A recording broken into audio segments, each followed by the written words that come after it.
This is an ABC News special. Prejudice, answering children's questions. Now reporting from Studio One in New York, Peter Jennings.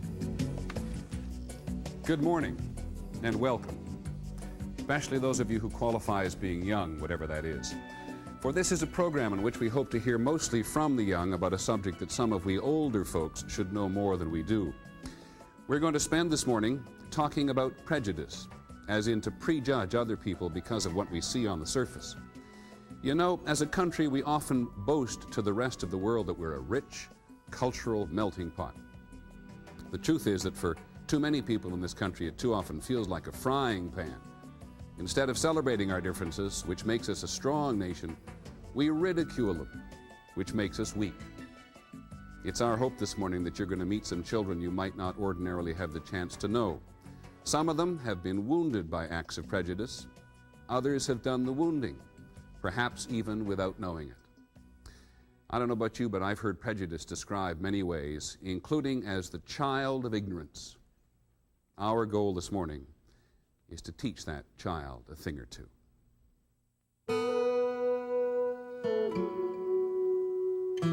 I have a dream today. What's so bad about being different? Why do parents teach their kids to hate? How do you become prejudiced? Why do people call each other names? We're talking about an all-out race war that's been going on for years. I am your last chance. Listen, Jews. All of you will be killed outright. Why do people think that all black people are criminals? Are all Jewish people rich? Why do Asian people have slanted eyes? Are boys really smarter than girls? It's almost a big extreme. Whites against blacks, blacks against Asians. I think Adolf Hitler was the greatest man that ever lived. Do all Indians live on reservations? Why do people think all handicapped people are stupid? What difference does it make what color I am? Why do store owners always follow me around? We'll challenge you to get rid of those tomahawks. With AIDS, God is eradicating and wiping out the Jews, the Negroids, and the queers. It's wonderful. Why do prejudiced people want everyone to look the same? Why don't I see people like me on television? Why are people mean to me? When all of God's children, black men and white men, Jews and Gentiles, Protestants and Catholics, will be able to join hands and sing in the words of the old Negro spiritual, free at last, thanks God Almighty. Why can't people like me just because I'm me?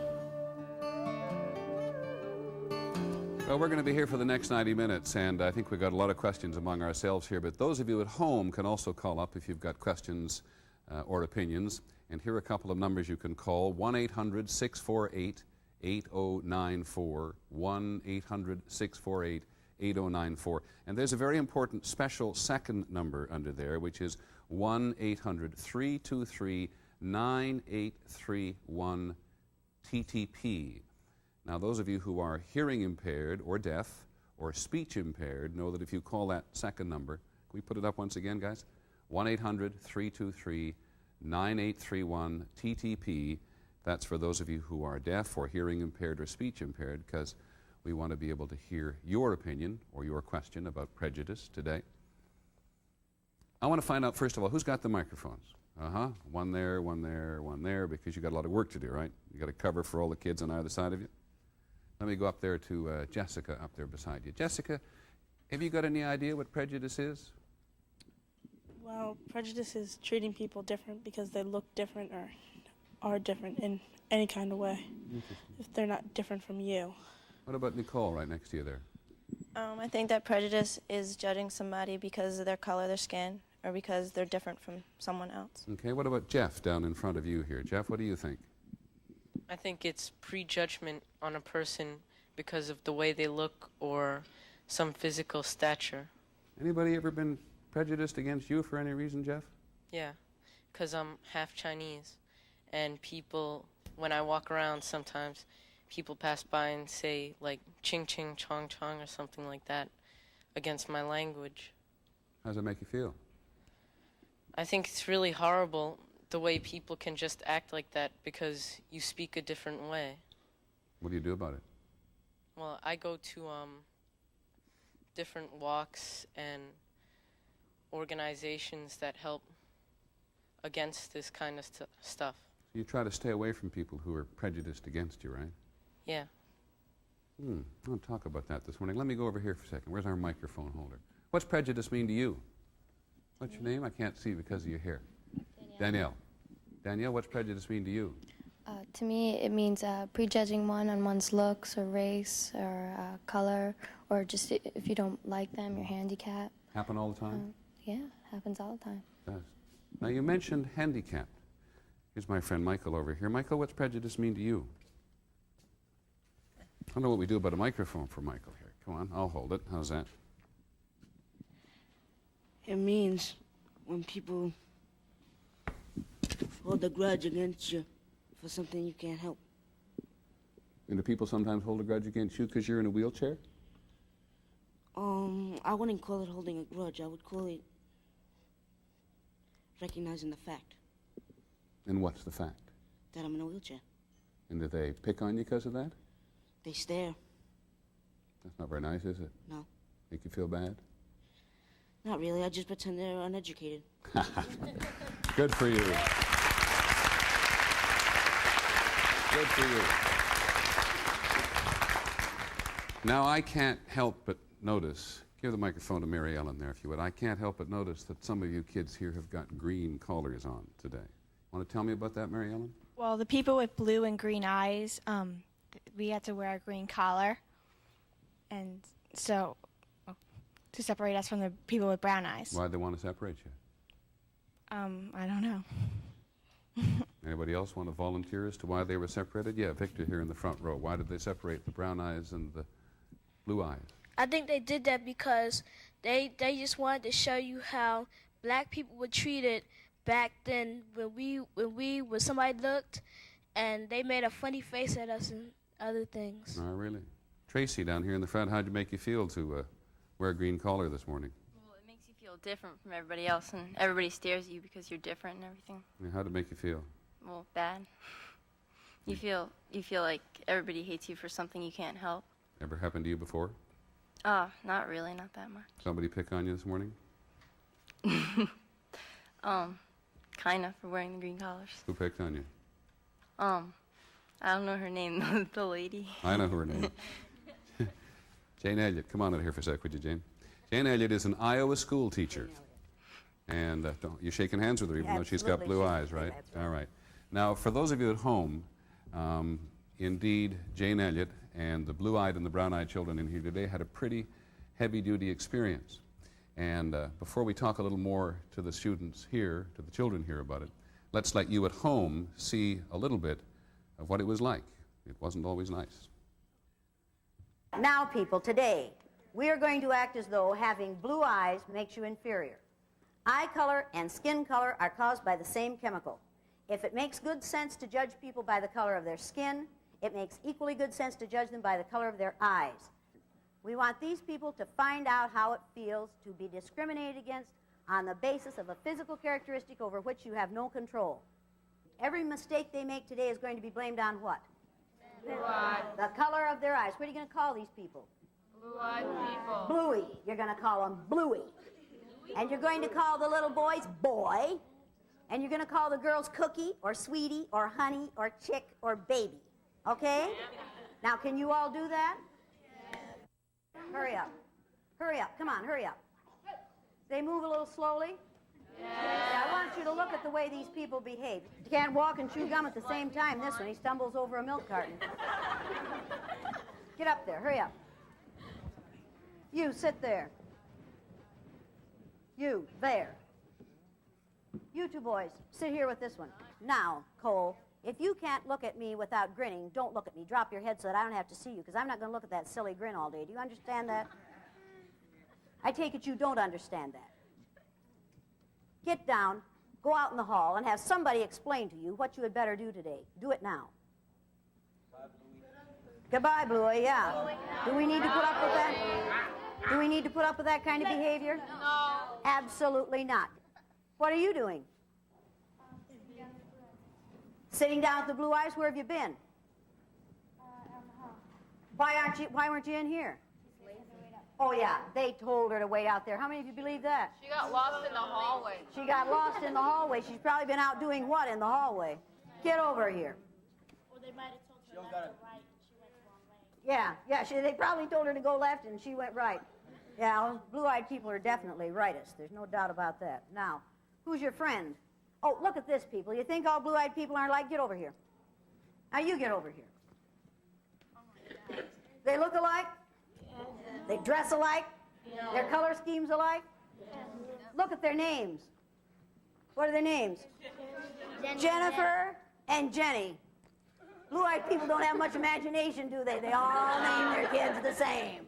It makes it real difficult when you teach in an all-white community because all the kids have the same name. One year I had 4 Debbies in my classroom. 4 blue-eyed Debbies. You give these people nice things, and what do? Mess them up. Clumsy, careless, klutz, the original nerd. Now, people, you think that's funny? I don't think it's funny. Did you cut these collars? You know who did? I did. And I didn't enjoy cutting these collars. And I don't enjoy having her dump them on the floor after I put them on her. And I don't enjoy having these people ruin things that we've just given them. And I don't enjoy having her treat things as though they belong to her. As though they belong to her. This doesn't. Now, put your hair up so that I don't have to mess with it. Now, what's more important to this girl, being right or having her hair pretty? Hair pretty. Pretty hair. Get over there and sit down someplace.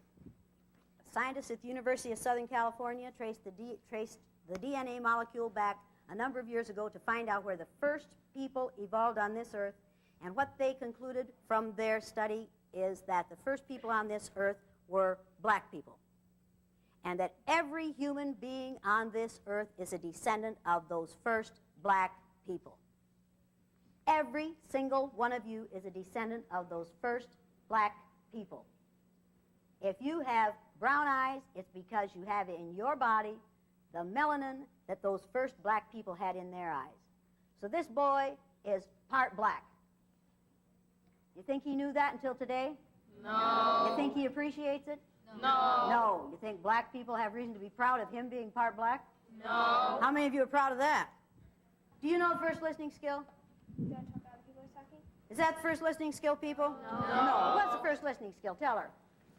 That Good listeners have good ears, quiet mouth, feet. and Good for you. Good listeners have quiet hands, feet, and mouths. Are you a good listener? Now, does she know the listening skills? No. Does she understand what you tell her? No. Does she do what you tell her? No. What do you know about blue-eyed people? No. They're dumb. How many of you blue-eyed people think this is one mean lady? You can say it. She make you angry? Yes. Make you upset? Yes. You're mad at her? We'll get back to that in just a moment. Jenny, how'd you feel going through all that? Well, I was pretty embarrassed. Everyone was laughing at me, and I felt really out of place. I didn't know what to do. You ever going to wear purple again? No. Devin, back up there in the corner. You gave Jane Elliott the meanest darn look I've ever seen in my life. Did she get you angry? Yeah, she get me very angry. Why? Because she was making fun of us. She was making fun of all the people with light-colored eyes, with blue and green. Think that's unfair? Yeah. Put you That's down? being prejudiced. Put you down? Yeah. Let's give the... Frank, what do you think? You look right angry. No, I'm not. I mean, I don't know what to say. I mean, she was trying to make a point, but I mean, the thing about like the first people being brown-eyed and all about Adam and Eve and all that, that was a lie. Or you said the first people here were brown, had brown eyes. Adam and Eve had brown eyes. Yeah, Adam and Eve had brown eyes. Yeah, okay. I wish it would say that in the Bible somewhere. Well, I think you feel that where it says in the Bible, "Let there be light," that they were talking about skin color. They weren't. No. But here's the point. I think Frank, even though he's a bluey, has inadvertently helped us here. Yes. Yeah. You were trying to make a point, weren't you? This business about the blue eyes and brown eyes is a lie, surely. It's an absolute lie. An absolute lie. The color of eyes that you have does not make you a better or a worse person. But the way people treat you on the basis of your eye color can make you act in a different way. So what's the point you were making? We just asked you to come today and talk to them about prejudice. Why Talking doesn't work. We've been talking about prejudice for the last 300 years in this country, and it hasn't worked yet. Talking is not the answer.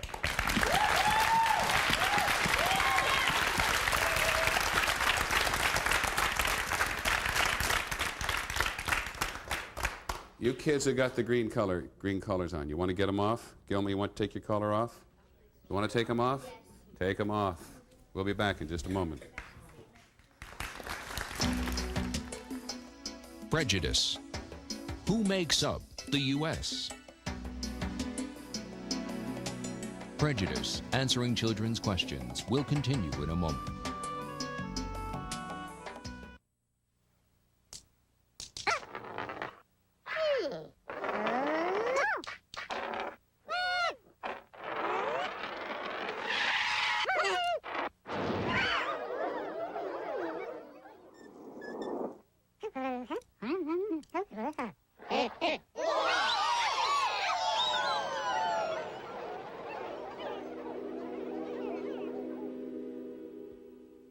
The 9X family of companies is pleased to sponsor this special event.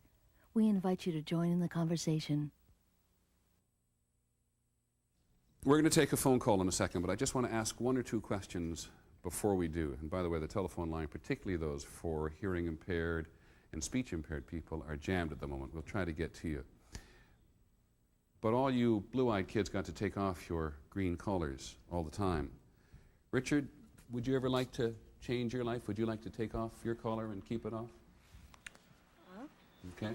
How about you, Shantea? You sometimes feel that you have a collar on all the time, the way people treat you? No. I'm proud to be what I am, and You're I proud wouldn't to be change what that. you are.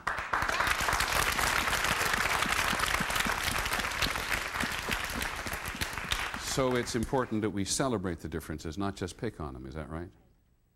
Okay. We got a phone call from Jack, who's in Colorado. Go ahead, Jack. Hi, Peter. Go ahead, Jack. Hi.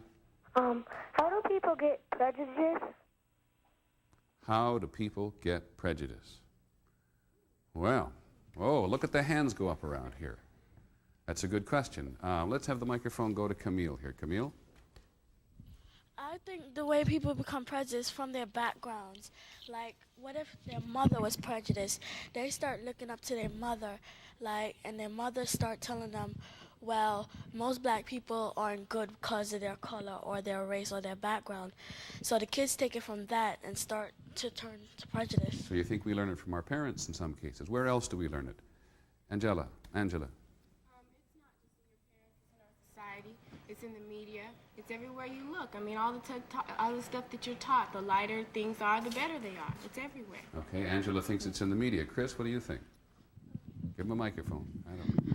I think that it's like people just hanging out and they think because one person's doing it, everybody else should. So they make it like a bandwagon kind of thing. Oh, so there's a group of one kids together, and they learn from each other. So you learn from your peers. Melia, over here, another place we learn it? You could get it from your teacher because she could be prejudiced, and so you see that your teacher is prejudiced, so you could just be prejudiced. Interesting. Because a teacher is a role model, right? Teacher is somebody we look up to. What over here? Anthony. Anthony, let's have, what do you think? It's like a domino effect. If one person starts being prejudiced, another person sees it, and it just like keeps on going. Anthony, you keep that microphone for just a second. Do you think if you and a black boy walked out on the street and did exactly the same things, you'd be received differently by other people? Maybe if somebody doesn't like that black person or somebody's prejudiced against that person. Anise, what do you think down here? Do you think if we had two boys walk around the street they'd be treated differently if they were the same age, just teenagers dressed the same way? They might be, they might treat the people differently, but in me, I don't think it's anything different. It's only the skin. You know something? We wanted to know the same thing. We wanted to know whether a black boy and a white boy, by the way, even that isn't accurate because we're kind of all shades of brown, which we'll learn just a little later on, but whether or not a black boy and a brown boy, same age roughly, going out in the same place, would come away with the same experience. And so we gave them a couple of hidden cameras and we asked them to go and watch what happened. The perception of me that the people had in Westport was one of a hooligan, one of a hoodlum. I was walking down the street and a girl was coming up and she saw that I was coming down the street. You know, she stopped dead in her tracks, turned around and ran to a store. Also while walking down the street, two ladies were talking and as they walked by, the closest one to me grabbed their chain. I don't think I was doing anything at all that made them think that I was gonna rob them or beat them up or anything like that. I think it was just because I was black. When I walked past people, they generally made eye contact with me and smiled or just acknowledged in a everyday fashion. It's basically just like if I lived there. You have change for $1 by any chance? I'm awfully sorry I don't.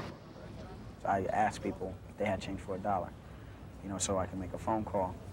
And the response I got was no. No, I don't have it. When Dash asked him for change, he got change, you know.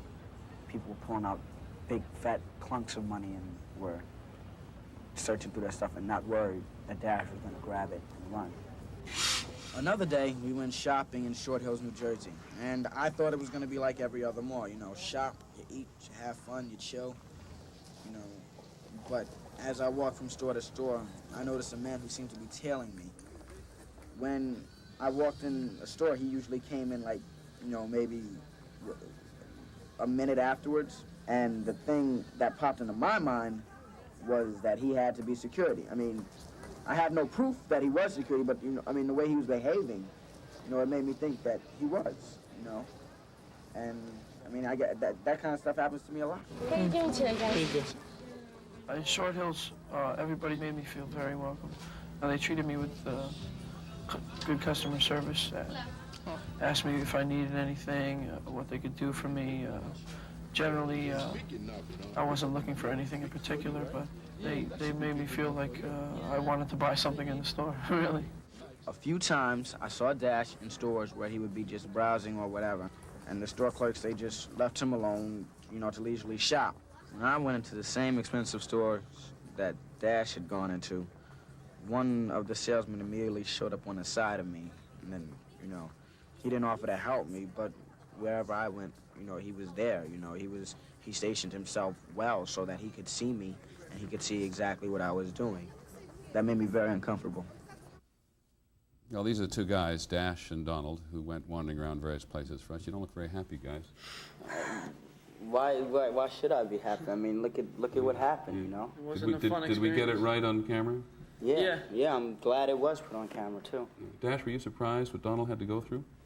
Not really. I wasn't really that surprised. I've seen it happen a lot. In most of the stores, everybody was pretty, you know, happy with me. I just, you know, would ask them, you know, politely, and everybody helped me with whatever I needed. Donald, do you go through this all the time? Yeah. Anywhere I go. I mean, I could go into a store and somebody's right on my back, you know. What do you do about it? You just have to cope with it? I laugh about it, you know. I mean, at first, you know, it hurts and everything, but after a while, it's like, it still hurts, but it's like, no matter where I go, this is gonna happen, you know, so I'm gonna have to deal with this. I'm not gonna, you know, resort to violence and knock this person out. I'm just gonna have to ignore the person. Dash, you glad you were treated differently? In some ways, yes, and in a lot of ways, no. You know, I mean, I think it's really wrong that I should be treated, you know, well and him not, because there's no reason. We are both very polite. We both asked for the same, you know, things. It was there was no difference except in our skin. And Donald, what if Dash had gone into a black neighborhood and asked for change, or gone into a essentially black store and tried to do some shopping? How had he been treated? I think it'd be the same way. For him? For him, it'd be the same way. As it was for you in the White? No. As in for me, I was treated, he would be treated the exact same way. If we were to go to a basketball court, let's say, and we were to play ball, I'd probably be picked way before he was picked because he's white, you know? Any of you other kids here had the same experience? You have. Yes, ma'am. What I wanted to bring up is that when I was 16 years old, I had my head shaved and I wore a lot of black eyeliner and things. And I was tailed in stores, and my skin is white.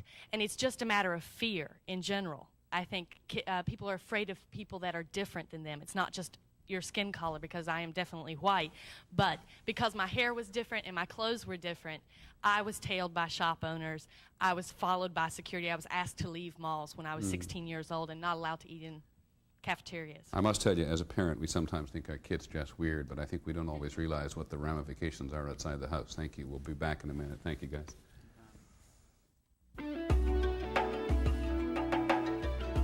Prejudice, answering children's questions, will continue in a moment. What's a fiber optic? Nowadays, most phone lines are regular copper wires. Copper wire can carry electricity like this. But if we replace that copper wire with special glass fibers, they can do much more. We call them fiber optics because they carry tiny beams of light shot from lasers. Now, how does light travel through fibers that curve? Everybody knows light travels in straight lines, right? The light is reflected off the sides of the fiber like this marble on a slide. See? Right around the curve in straight lines. And the great thing about it is you can shoot two marbles at the same time, and they won't interfere with each other. In fact, you can send a couple of thousand messages over one fiber. It doesn't even matter what kind. Telephone, computer, fax, even video. And each one comes out clearer at the other end than if you sent it over a wire. So what you say? Video games you can play on TV through the phone. How It Works was brought to you by the 9X family of companies. How does your voice go through the phone? Your voice doesn't actually travel through the wire. It's more like a shadow of your voice. Look, in your phone is the microphone that you talk into. Your voice makes it vibrate. Can you feel the vibrations your voice makes? The vibrations from your voice cut into the electricity running through the phone, just like the vibrations of my hand cut into the light coming out of this flashlight. The electricity goes out of the phone and through the line to your grandma's house. And there, it hits the speaker in grandma's phone, just like this beam of light is hitting the screen over there. And the vibration that your voice made in this end makes a kind of shadow that vibrates the speaker at the other end, in grandma's phone. And it sounds just like your voice. Hello, Grandma? Chris, is that you? No, Grandma, but it sure sounds like me, doesn't it? Bye. How It Works was brought to you by the 9X family of companies.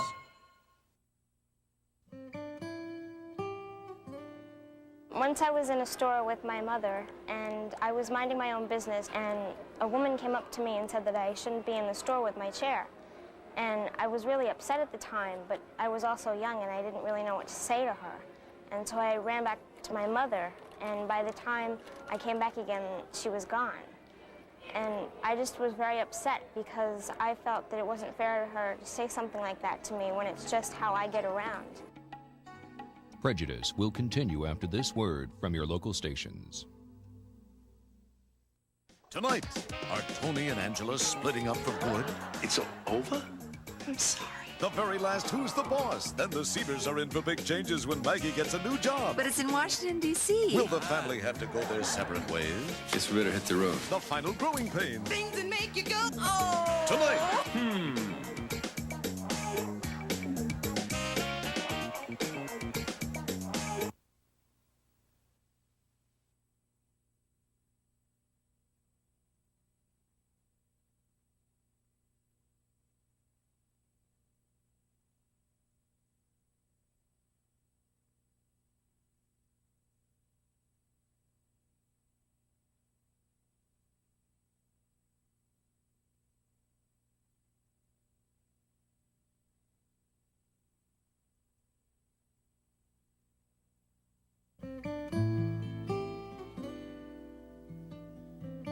this ABC News special. Prejudice, answering children's questions, continues. Once again, Peter Jennings. I don't know about you, but we just knew coming in this morning that we were going to learn something and be ignorant as we went along about something. And Jane, thanks to Jane Elliott, we just missed something. Susan over here, who talked about going around in various stores in the uniform she was wearing at the time and with her head shaved, did it, am I right, Susan, by your own choice? You shaved your hair. Yes. You wore the clothes you wanted. Right. Donald, on the other hand, didn't get a chance to change his color, did he, Donald? No. So you don't get a different shot at it every day? No. It's kind of weird, because a lot of people complaining that they had to wear the green thing around their neck today. And my response to that was, you know, well, at least you get to take it off, you know, when you leave, you know, at least you get to take it off later on, you know. I can't take off my skin color, you know, I gotta live with this, you know. Let's go to a phone call. Josh in Louisiana. Go ahead, Josh. Yeah, I don't see what all these black people are complaining about when they got their own churches and stuff and their own neighborhoods, and they're saying that the country clubs are discriminating them and all this other stuff. I mean, what's this all about? Okay. What are the black people complaining about? Chris, up here, what do you think the answer is to that man? Where's the microphone? Isn't it Chris? No, sorry, right at the top here. Oris, I'm sorry, Oris. Idris. My apologies. I think you're wrong because it happens every day. We all want to have something different, and we can't just stick. We want to find out new experiences by ourselves also. And his question is, but you have your own places, right? So, but still, people want to move around. I mean, this is still a free country, isn't it? Okay, up here in the top. Wanda? Yeah, you want to know what they're complaining about? You're right, they have their own churches, but they're not saying that you can't come into that church. If you want to go to that church, it's a free country. You can walk in and do what you want. The same way white people, they have their own things, but yet you can't say a black person can't do this, a black person can't do that because of the color of their skin. What do you think, Kenyatta? Most of the time when they say us blacks have our own community. So what? I mean, Jewish people have their own community, have their own stores, their own laundromats, and it's not like we saying no whites can't come in, no Jews can't come in. We're like all in the family. We're not telling nobody not to come in or not. You know, we're not saying whites can't come in, and we're not even saying whites can't even have their own place. They probably do have, you know, their own community, but nobody knows about. So you think Joshua down there is being prejudiced, do you? Yes. You all think he's being prejudiced? Yes. Well, stay with us, Joshua. Let's take another phone call from Tennessee. Go ahead. Hello? Go ahead, Tennessee. After living together for so long, why can't we as a nation all live together without judging each other by what's on the outside for what's not on the inside?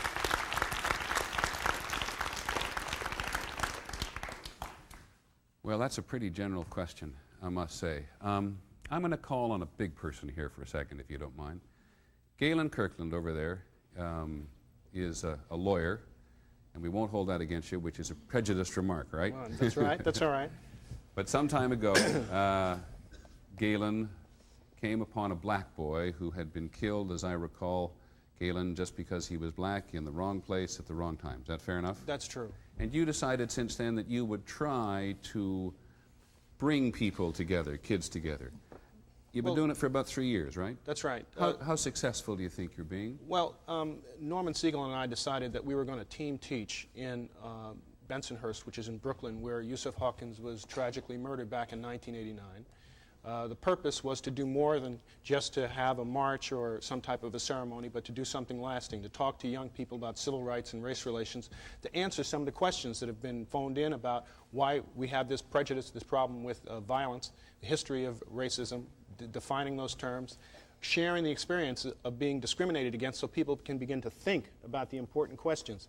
Somebody said earlier that talk hasn't done it, but talk can be very important in allowing people to understand what the problem is. So your answer to this lady's question is, in part, you got to start and you got to make building blocks, right? Absolutely. And you have to understand about one another. Absolutely. Right. It's essential. Yeah. How many of you know why some of us are called black and why some of us are white? Not too many. I didn't know that either. So we asked Michael Gillen, who's the science editor at ABC, to come and tell us, Michael, about color. Would you start?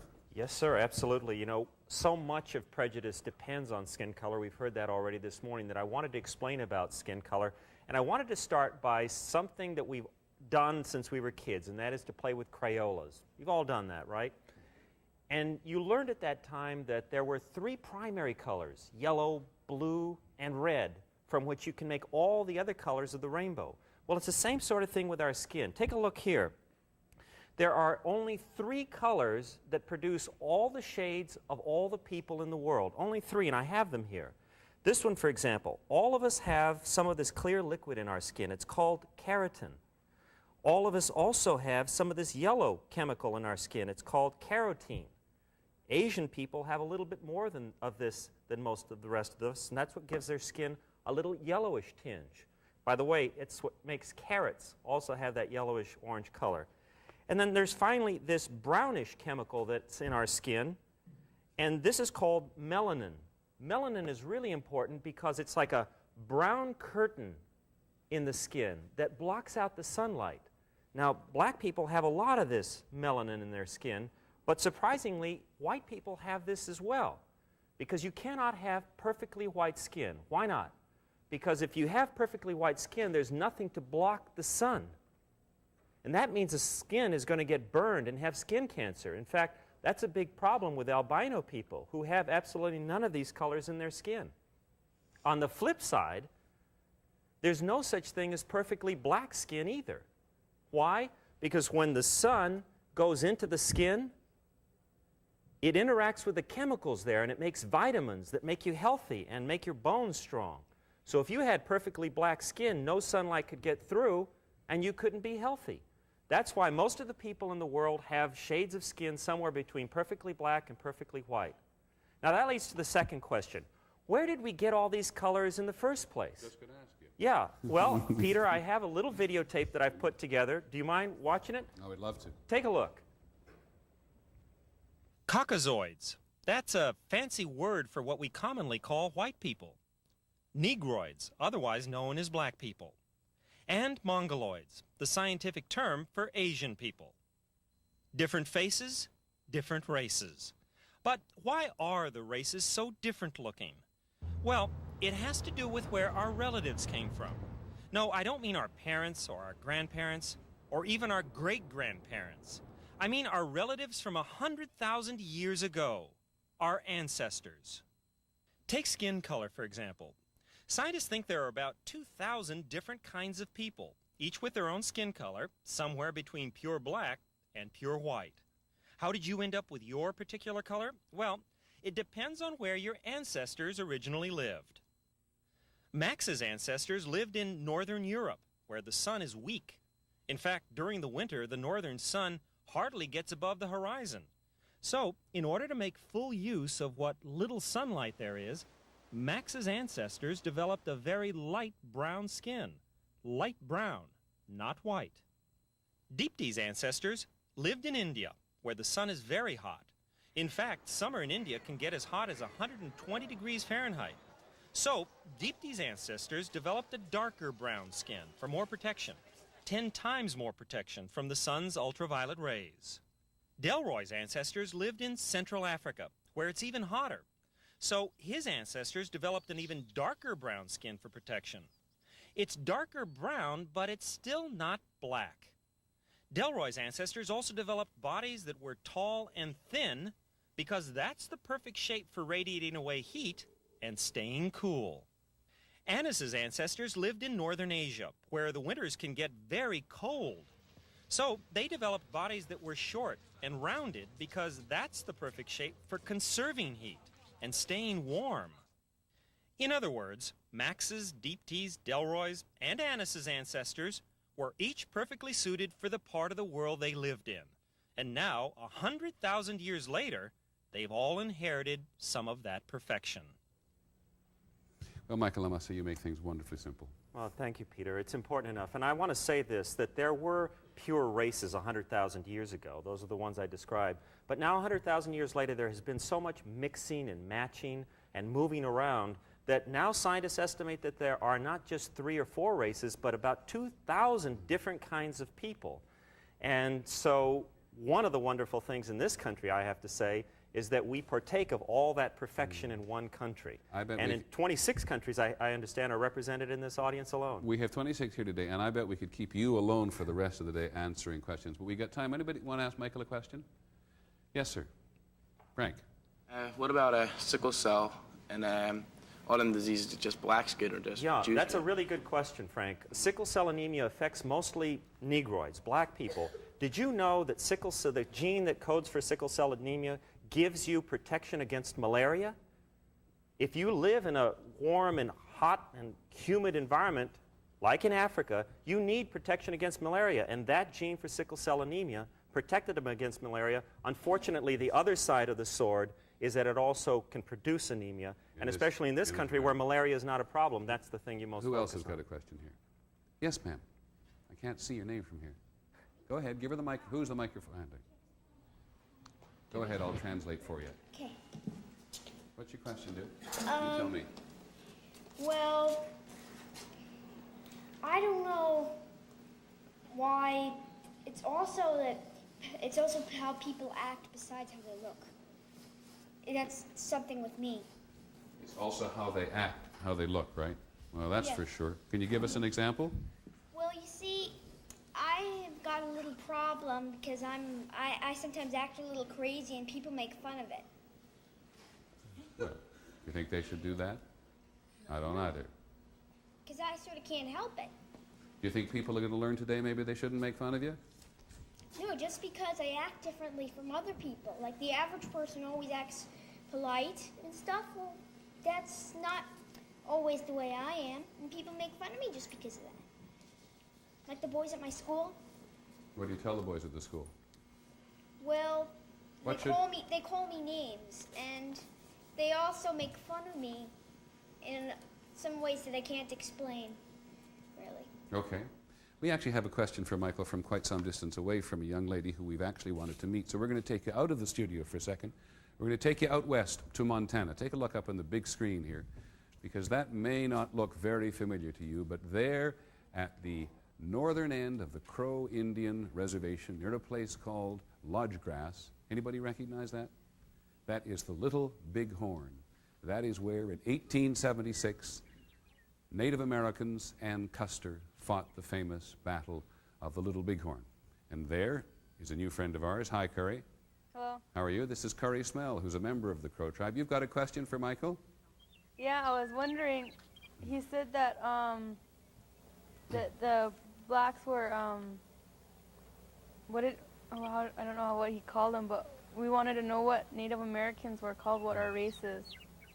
Well, I think she meant, Michael, that you called black Americans among Negroids, Negroids. yes. What would Native Americans be? That's an interesting question, Curry. I hope you know the answer. Yes, I do. Technically speaking, American Indians have their ancestry as Mongoloids. That is to say, originally it was the Mongoloid people who migrated across the Bering Strait, that is the part of Russia that comes close to the Alaska. They crossed that Bering Strait and into North and South America. So your ancestry is Mongoloid. But that happened only, you see, about 10,000 years ago, we think. And you have adapted to the new environment so that you don't have only Mongoloid traits. You also have some Caucasoid traits. But there is no single term that I'm aware of that applies solely to American Indians. But that's the point I was making, that there has been now so much mixing and matching that we don't have technical terms anymore for every different kind of people. We would have to have 2,000 different kinds of names. Curry, I'm very glad you asked that question, and I'm very glad we've now seen you, because we're going to come back and talk to you in just a minute, because I think Curry's going to make the point that there are all sorts of people in this country who feel somehow that they live behind walls and that they're different than other people and treated like that. But I have one question, Michael, that a lot of people have asked me in the last couple of days watching you work. Why do Asian people have slanted eyes? You know, Peter, everybody calls them slanted. In fact, they're not. It's just that Asian people have larger upper eyelids than most people, and that was because where they lived at some time in the past was very cold, also very dry and windy with a lot of dust. And so they developed this extra large upper eyelid to protect their eyes from dust. But what's something important to keep in mind is that beneath that larger eyelid, the eyeball is exactly the same in Asians as it is in any other kind of people. So but it's that extra protection. So what we've learned from Michael today is that all of our bodies, our shapes, and our colors make sense. We'll be back in just a moment.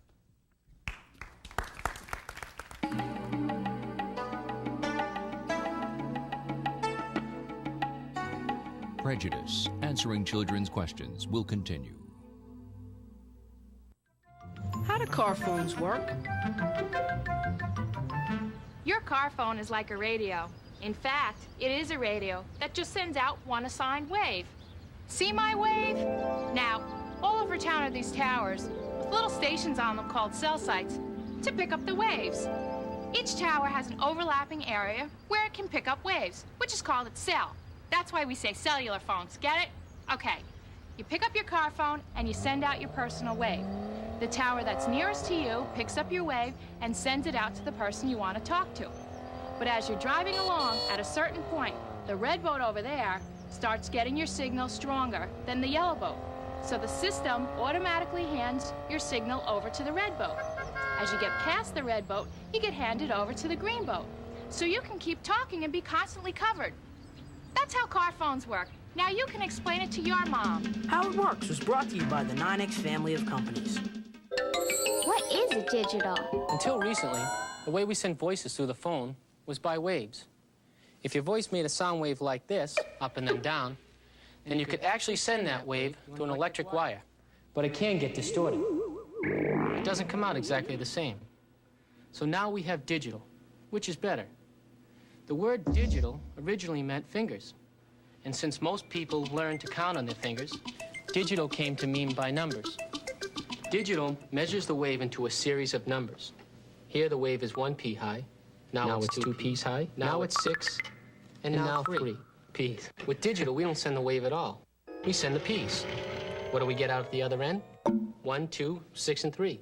Exactly what we sent down the wire. Now these measurements rebuild the sound wave at the other end for your friend Bobby to hear. Perfect sound transmission. And that's what a digital is. Bye. Bye. How It Works was brought to you by the 9X family of companies.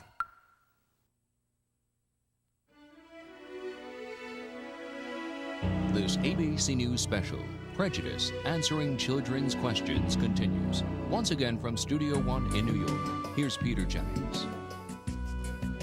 Well, we've been talking quite a lot in the last couple of segments about the relationship between what we call white people and what we call black people.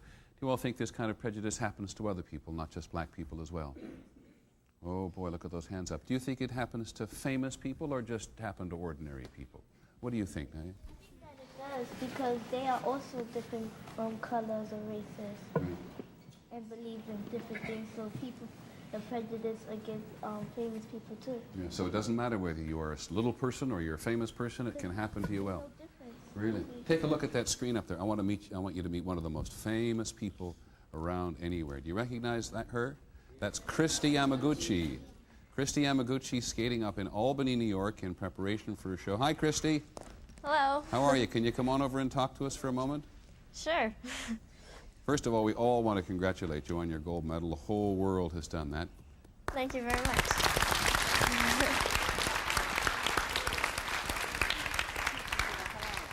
Can you tell us just a little bit about your background? Well, I'm Japanese American, fourth generation, and I've been skating for about 13 years now. And have you ever in your life experienced what we call prejudice here today? Well, I haven't really been too aware of that. I was always so focused in skating, and I had my goals set for myself, and no matter what happened, I just kept working towards those goals. But sometimes people are pretty ignorant about you, are they? No, I was growing up, and we were a pretty Americanized family, and my brother and sister and I always felt that we were just part of the group of our friends. We had friends of all different races, so I really didn't feel prejudiced too much at all. I'm told that some large adult reporters, though, after the Albertville games complimented you on speaking English so well, right? Yeah, that did happen a couple times. They've come up to me and say, wow, your English is very, you speak English so well, but I'm like, well, I am American and I'm fourth generation, so I actually don't speak Japanese. Now, am I right, Christy, that both your parents were born in internment camps in the United States during World War II? My father, his family was in an internment camp, and my mother was born in an internment camp. And what did they tell you about that when it was over? Actually, they really don't speak too much about it. My grandmother told us a little bit about it, but she really likes to look forward into the future and not really think too much on what happened back then. Okay. Well, I think you're a wonderful model for the rest of us. Anybody got a question for Krista? We got time for just one or two. Yes, sir, up here, right in the corner. Take the microphone, yes? I read in a newspaper once that she couldn't go on any American commercials because she has some Japanese blood in her. Is that true, Christy? Well, that mostly started after the Aberville Olympics, I think, and you know, I really didn't think it didn't apply to me because you know, I went over to Aberville with the USA, and I came back to the United States with the gold medal for them, and you know, I didn't feel like any of you know, the Japan bashing or whether it should have affected me. Okay. We've got one more question for you from David, I think it is. Go ahead, David. Was it hard for you to get on the United States Olympic team? It was hard in a way that it was a tough competition, but as far as being held down because of being Japanese, not at all. If you remember in '88, there was Debbie Thomas, who was a minority as well, and Tiffany Chin before that. So in skating, there was really no prejudice at all against being a minority. Well, you're really nice to let us interrupt practice today. You got one word of advice for all of us here about how we might escape from this mess of prejudice? Well, I think, you know, growing up, if you have a dream like I did, set your goals to it and don't let anything distract you from making those dreams come true. Okay, Christy Yamaguchi, thanks very much. Thank you.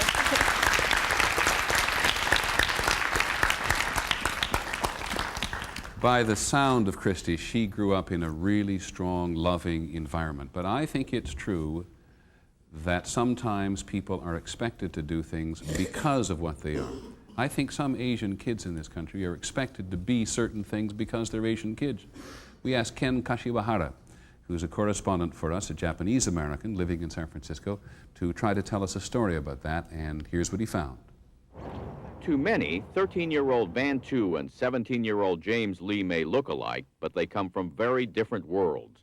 James immigrated to New York City from Taiwan when he was 10. Last year, he became an American, but still does not feel like one.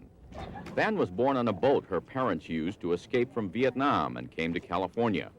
Unlike James, she feels she has adjusted to her life in America.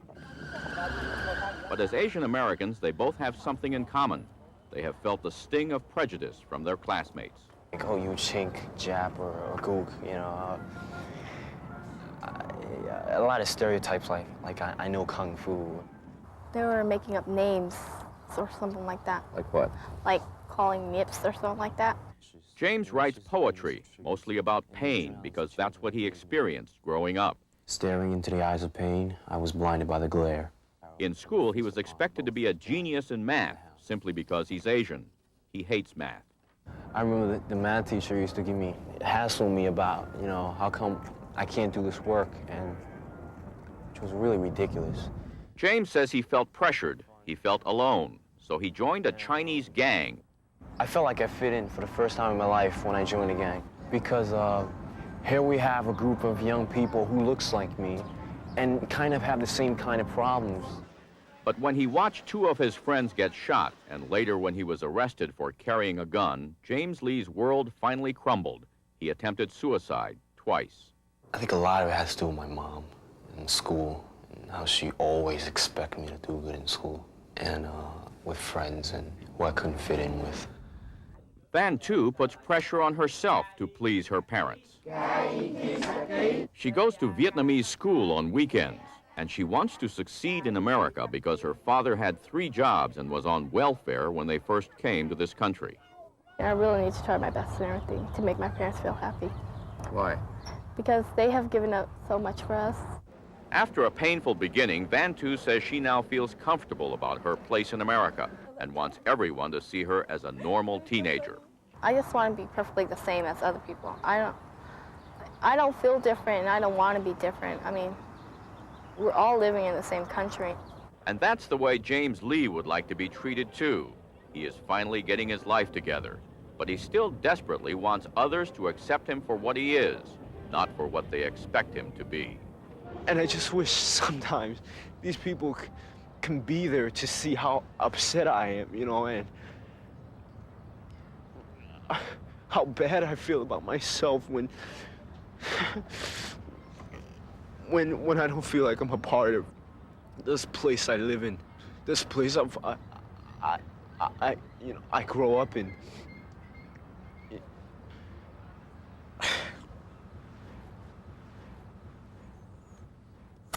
I remember when we heard James say that the first time, is how sad he felt that he didn't feel a part of this place he grew up in. Do any of you kids ever feel that you don't belong to this place you grew up on? Yes, no? Yes? Yes, no. Bobai, I know you're a Korean. Yes or no? Do you identify with James in any way? Well, when I moved from Long Island, I used to live there when I was young, and then I moved to Queens. I've been living there for a few years now, and I don't know, people still stare at me while I walk down the street when I'm with my friends. Most of them are Spanish and, you know, black. I don't really hang out with Asian kids because there's not a lot in my school. Right. So, you know, people look at me weird when I'm walking down the street or going to stores. They just stare at me. They don't follow me, but, you know, they just look at me weird. Okay, thank you very much. We're going to be back in just a moment. Come here. What do you need? What's on your mind? Prejudice, answering children's questions, will continue in a moment. How does your voice go through the phone? Your voice doesn't actually travel through the wire. It's more like a shadow of your voice. Look, in your phone is the microphone that you talk into. Your voice makes it vibrate. Can you feel the vibrations your voice makes? The vibrations from your voice cut into the electricity running through the phone, just like the vibrations of my hand cut into the light coming out of this flashlight. The electricity goes out of the phone and through the line to your grandma's house.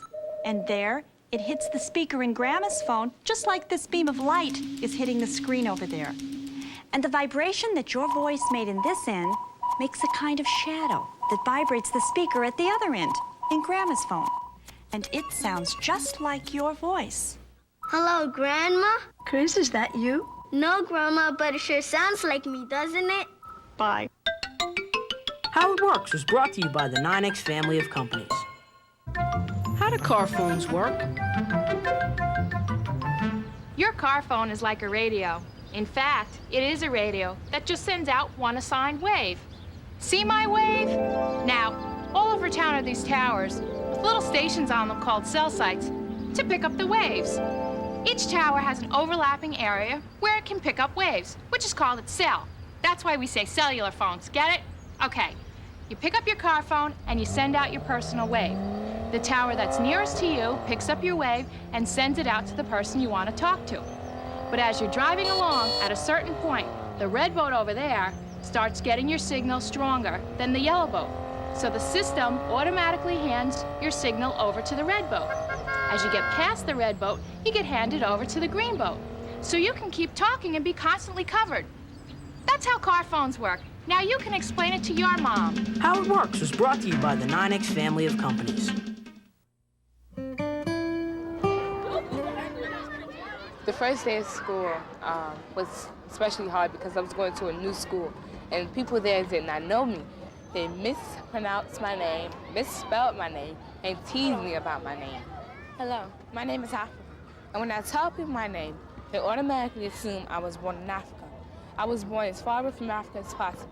I was born in Atlanta, Georgia, but I call New York City my home, and these are my friends. Prejudice, answering children's questions, will continue after this from our ABC stations. Name's MacGyver. It's MacGyver's last episode, and we've saved the best for last. You're my father. Has MacGyver found his long-lost son? Oh, man. The pressure's on. Now! MacGyver, the series finale, tonight.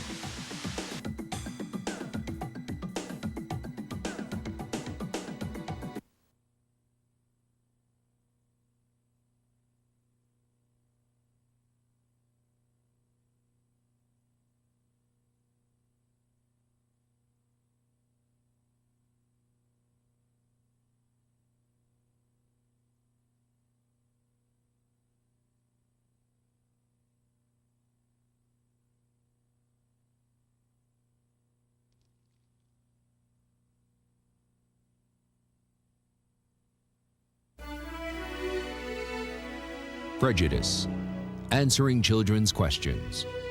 This ABC News special continues.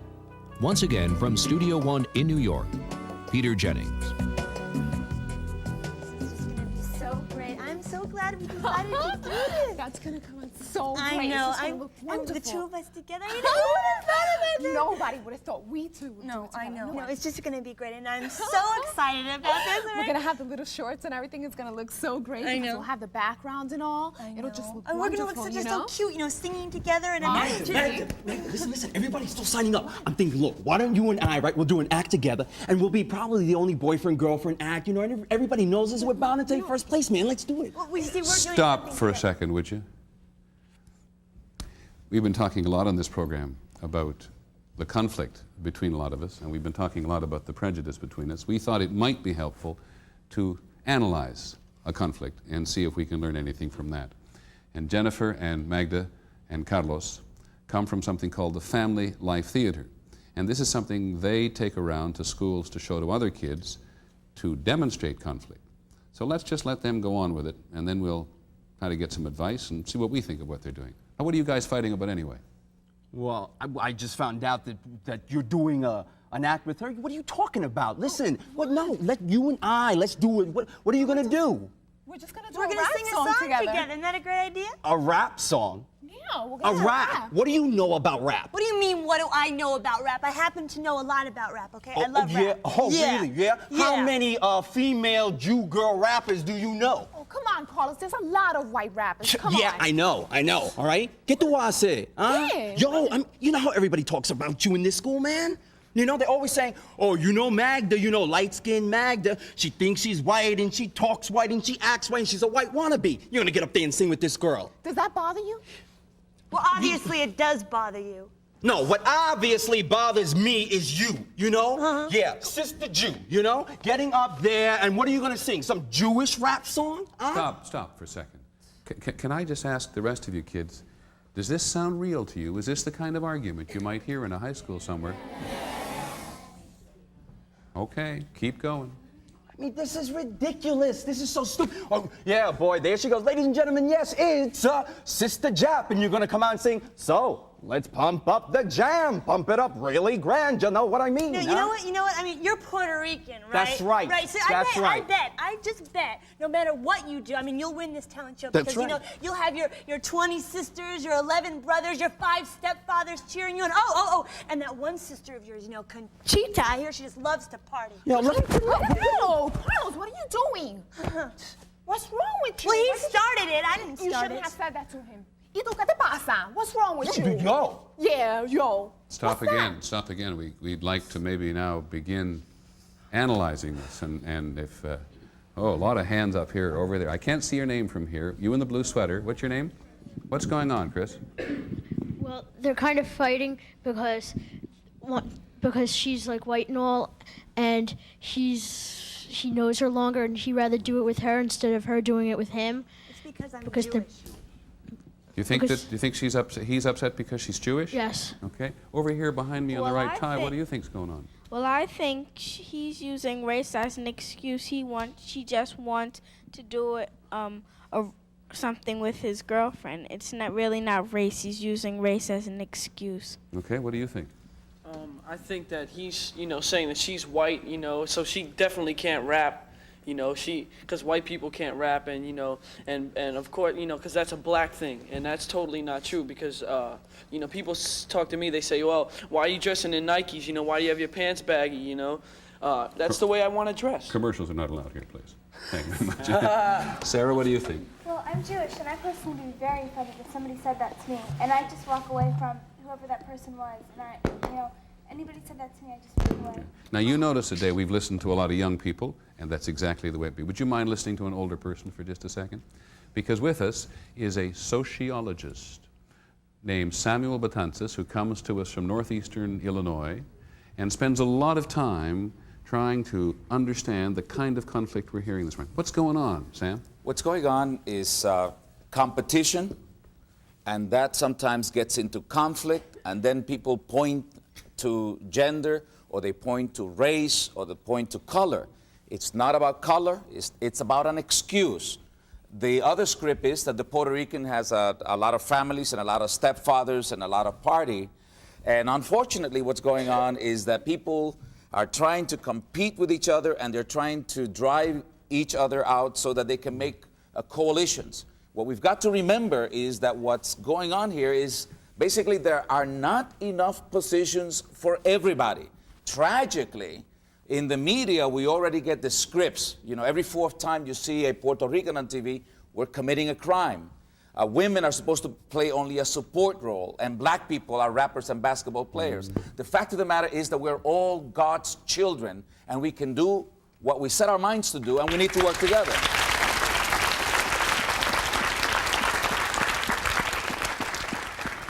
Microphone way up the top, I think it is Jenny. Yes, Jenny.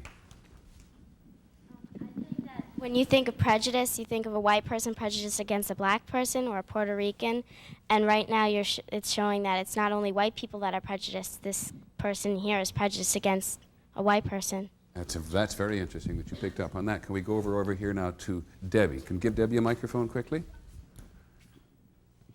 In my school, the Japanese children, since we have several, they are often excluded because of their color, because of their race.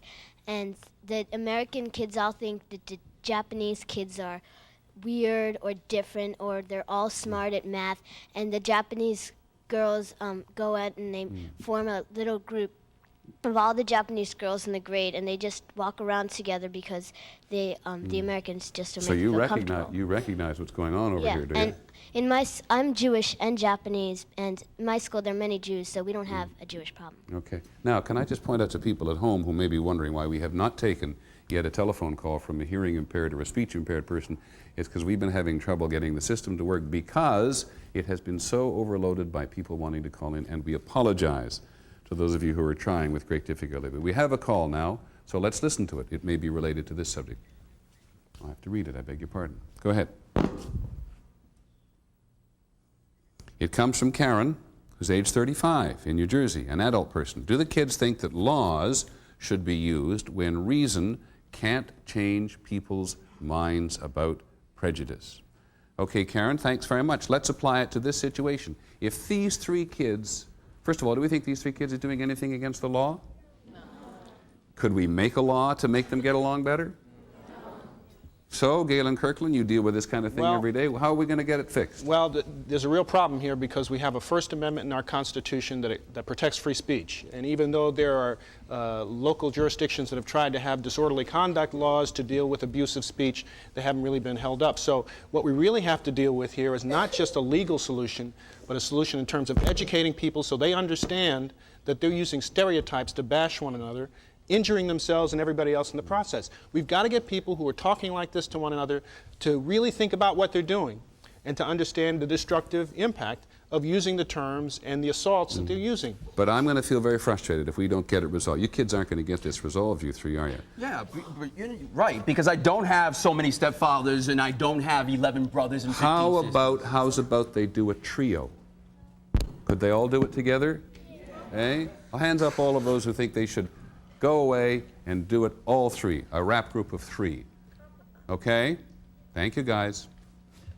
All right. Can we just say that we're not, Carl, we're not these people, we're just acting, right? Yes, I will tell them. They are just actors, by the way. Let me just repeat that Carlos and Jennifer and Magda are just their stage names. And I know Sam Batanzas, you want to make an observation about this. Quick one. We keep talking about color and eyes and religion and all of this stuff. The real blame is on the fact that some people put a negative meaning on those things. And when I was a child, I always wanted to have good hair. When white people play basketball, they would go like this, and I always wanted to do that. And then black folks came around and said that black was beautiful, which did not mean that white was ugly. And I began to embrace myself in the beauty and diversity in which I was made. So my point is this. Don't change your color, don't change your gender, change the meaning we put on color. Reject rejection, not reject yourselves. Hear, hear. That's the important thing.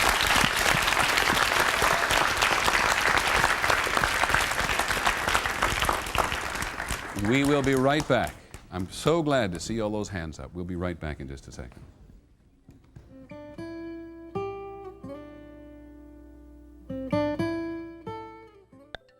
What is a digital? Until recently, the way we sent voices through the phone was by waves. If your voice made a sound wave like this, up and then down, then you could actually send that wave to an electric wire. But it can get distorted. It doesn't come out exactly the same. So now we have digital, which is better. The word digital originally meant fingers. And since most people learn to count on their fingers, digital came to mean by numbers. Digital measures the wave into a series of numbers. Here the wave is 1 p high, now it's 2 p's high, now it's 6, and now 3 p's. With digital, we don't send the wave at all. We send the p's. What do we get out at the other end? 1, 2, 6, and 3. Exactly what we sent down the wire. Now these measurements rebuild the sound wave at the other end for your friend Bobby to hear. Perfect sound transmission. And that's what a digital is. Bye. Bye. How It Works was brought to you by the 9X family of companies. What's a fiber optic? Nowadays, most phone lines are regular copper wires. Copper wire can carry electricity like this. But if we replace that copper wire with special glass fibers, they can do much more. We call them fiber optics because they carry tiny beams of light shot from lasers. Now, how does light travel through fibers that curve? Everybody knows light travels in straight lines, right? The light is reflected off the sides of the fiber like this marble on a slide. See? Right around the curve in straight lines. And the great thing about it is you can shoot two marbles at the same time, and they won't interfere with each other. In fact, you can send a couple of thousand messages over one fiber. It doesn't even matter what kind. Telephone, computer, fax, even video. And each one comes out clearer at the other end than if you sent it over a wire. So what you say? Video games you can play on TV through the phone. How It Works was brought to you by the 9X family of companies. Prejudice, Answering Children's Questions continues. From Studio One in New York, once again, Peter Jennings. Well, I must tell you that we sort of crammed a lot into this program before we started, and we haven't had room for everything even we wanted to do, but we're not finished yet. But one young lady has been bugging me like nobody's business since the beginning of this program, haven't you? And why are you bugging me? Because I want to ask Frank, why You want to go and talk to him? do you Jill? hate other kind of people that aren't like you? You go and take this microphone over. She's been saying this to me at every... Go on over and talk to him beside me. You've been saying this to me at every commercial. Do you think you're scared just because of other people, when not because they're just different? No, I don't. I ain't scared. I ain't afraid of anybody else. I'm so proud of my race, and I would, like I said, I would live or die for my race if anything ever came down to it, and I would. Then why do you have that kind of writing on your head? Because I'm just proud that I'm from Philadelphia, so I have a made in Philly on my head. Jillian, come on back here for a second. You don't think it's okay for him to have writing on his head? I don't think it's right for him to shave his head and look like a skinhead. Maybe it might scare other people. Well, do you know something? Maybe you didn't like what Frank said, or you don't like the way he looks. I'm thinking that other people might be scared because I don't really like skinheads because they might hurt other people. You had a bad experience with so-called skinheads before? Oh, I see. But has he said anything today that really hurts you? My dad said you should say, why does he hate other people? Well, do you hate other people, Frank? No, he doesn't. He says he doesn't hate other people. So you really shouldn't judge him just on how he looks, should you? Well, are you a Nazi? In some sense of the way, you could say that, yes. You are a Nazi. I mean, you can't really be a Nazi. You had to live back in the 30s and the 40s in Germany to be a Nazi, but people nowadays call us neo-Nazis. Well, I call myself either a white power or a white separatist. Well, I don't quite know where to take this one. I think you guys... Yeah, go ahead. I'd just like to talk to my brother and to all the people. first of all, I'd like to say thank you for having the show, because I think it's really important that America has an opportunity to see this creation happening. But I think it's real important. Dr. Elliott, or Professor Elliott, said talking isn't good enough. Taking it one step further is creating together. And you're talking to Frank here now? I'm talking to Frank, because I think the essence, unfortunately, part of what you're missing in your life is experiencing who I am.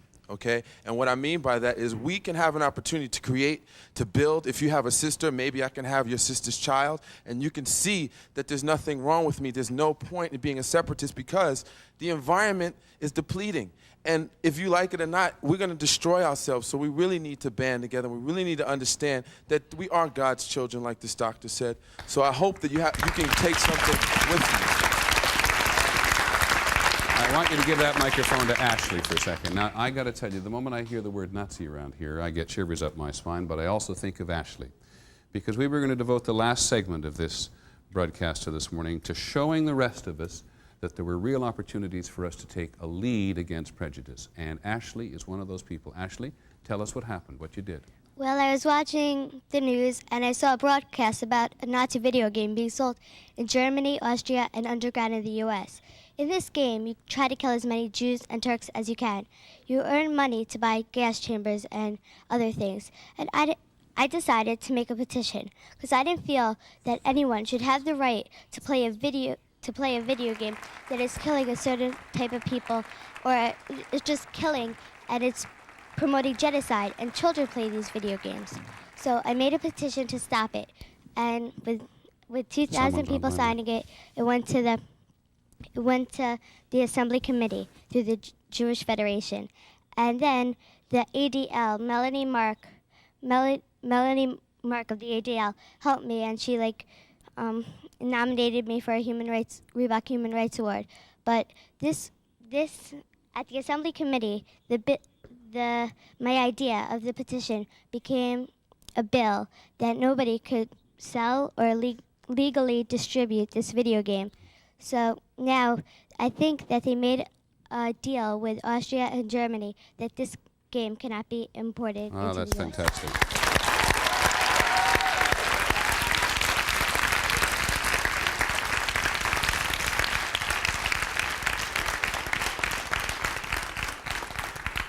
Now, I'd like you to meet someone else who just goes to prove that it isn't how you look, but it's what you can do. And your name, I know, is Jasmine. Hi, Jasmine. You've been sitting behind me all this time, and I've been ignoring you, and I apologize. And sometimes in your school, they call you White Owl, don't they? Yeah. Does that hurt when they call you that? Definitely. Yeah. What does it mean? Well, it's only white out because of the color of my skin, and they don't bother to look at me for who I am. So it's really hard for me to make friends. You know, like someone would tell you, oh, that girl stinks. You wouldn't go near her because they said she smells. So if they're going to say she's white out, you're not going to go near her because she's not cool. And you were the albino that Michael was referring to when he was talking about skin color, wasn't he? Right. And one of the things we know about Jasmine is that she has a great deal of difficulty seeing in the light today. But even though she can't see as well as other of us, boy, can she dance. We'd like you to take just a little look at this.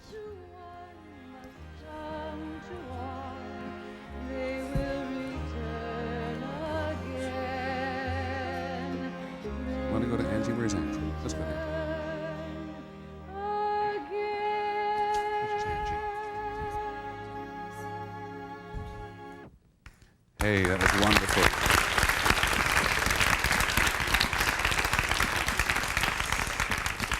And where is Angie from Oakland, California? Angie? Give Angie a microphone quickly, would you please? Because I know what you did, but I'm not sure what everybody else did. And here's another example of how you're able to do something if you work hard enough to do it. Boy, now I know why Phil Donahue carries that microphone around all the time. Yes, Angie.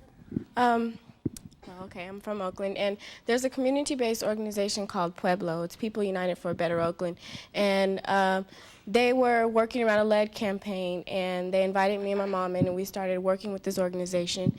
And there had been a youth group the previous year, and because of all this stuff, it had fallen apart. So they thought they would build my leadership and rebuild YOU again. And we reorganized it around a textbook issue. That was the Houghton Mifflin series, which they were trying to implement into the Oakland schools. And I went to school board meetings, spoke out, did a lot of research, talked to a lot of people, and we had the textbooks rejected. But now that we see that, we've gone to different schools and we see that they're using them in the schools even after we've rejected them. So now we're still working around them. But we felt that they were racist, stereotypical, and biased, and totally contradicted everything that people have worked for. And you really made an effort to get them changed. That's terrific. You have a wide shout out there. Now, very briefly, because we are running out of time, I'd like to go out to Montana again, because Curry, you've been listening to us today. You got some advice for us today based on what you've heard? Yeah, I would just like to say that I admire the girl who said something about the Nazi games, and I wanted to say something. If they can get that tape off the market, then they should take off the movies that the Indians are always killing the whites, the cowboy and Indian things.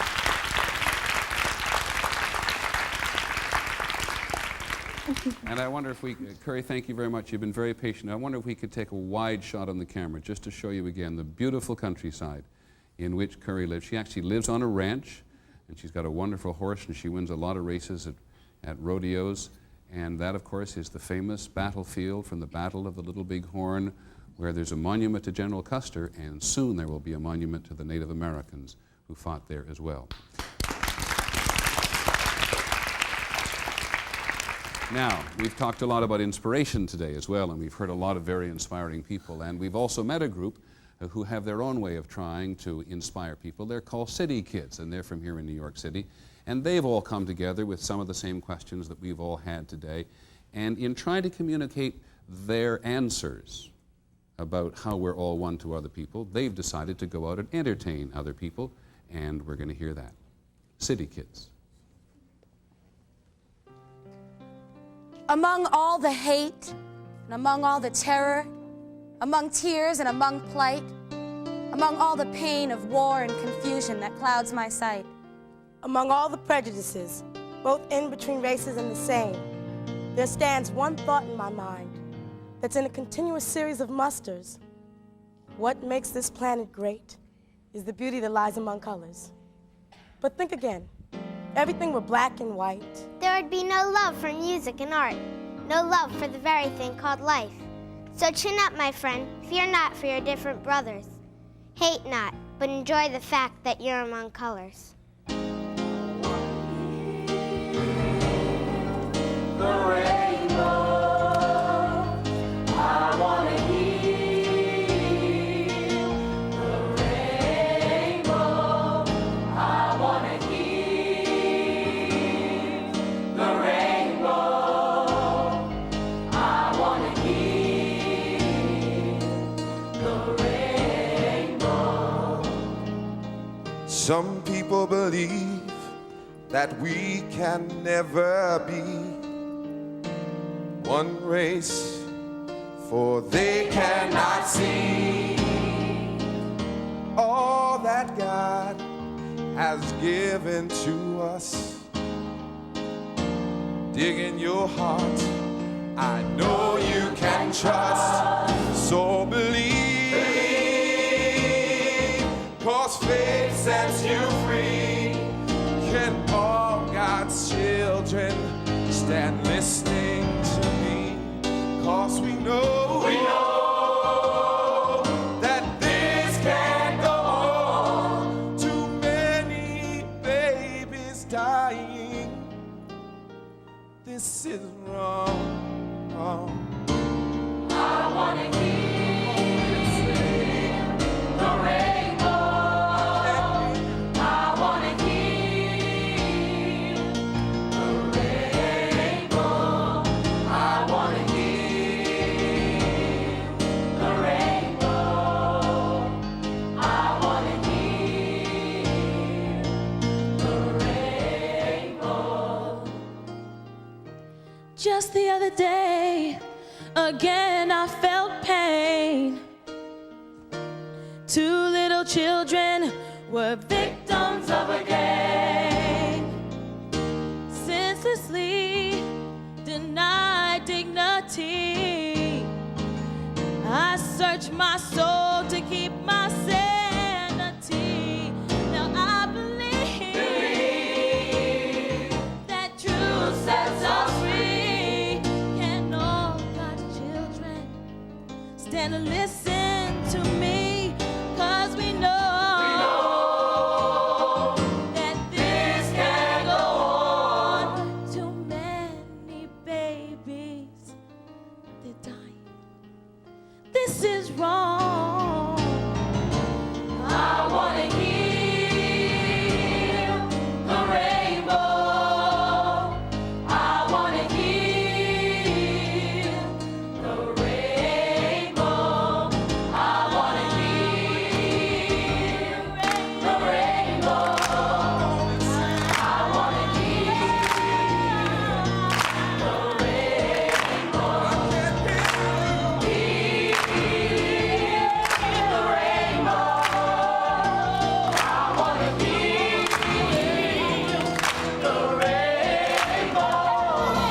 We'll be right back with a final word.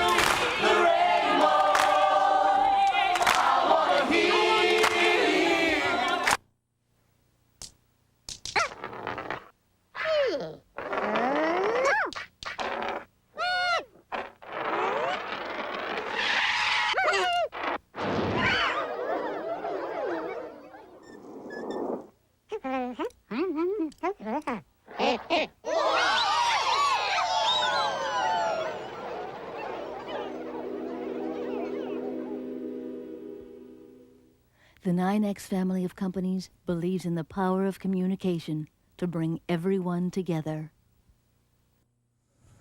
Well, we've come to the end of this program on prejudice. It was supposed to be answering children's questions. I don't know how many questions we really got answered to everybody's satisfaction today, but we sure had a lot of questions. And one of the senses I got was that we were all searching for answers. So I want to thank you all very much for coming. Boy, you're great. Have a nice day, everybody. I'm Peter Jennings in New York.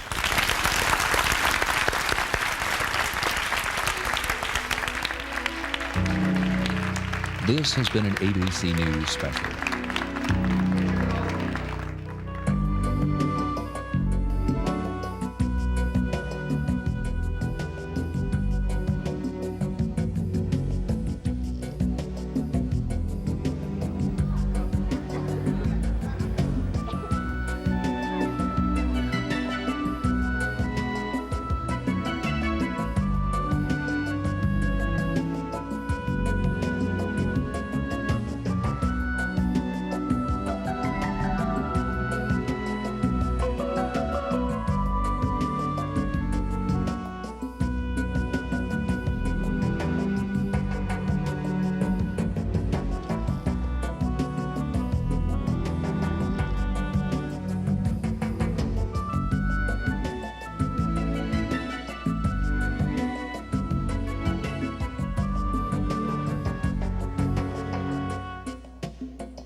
If you wish a printed transcript, please send $6 to Journal Graphics, 1535 Grand Street, Denver, Colorado, 80203.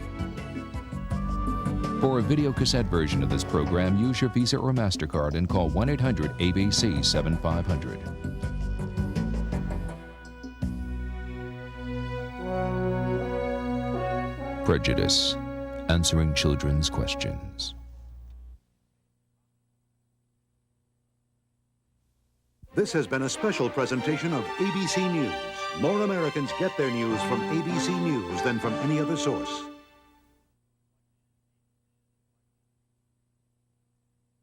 Sunday, ABC's got Things that make you go. things that make you go. Get down and cool off with America's funniest home videos. Then it'll make you howl. Things that make you go. From Florida, America's Funniest People Sunday. Wow.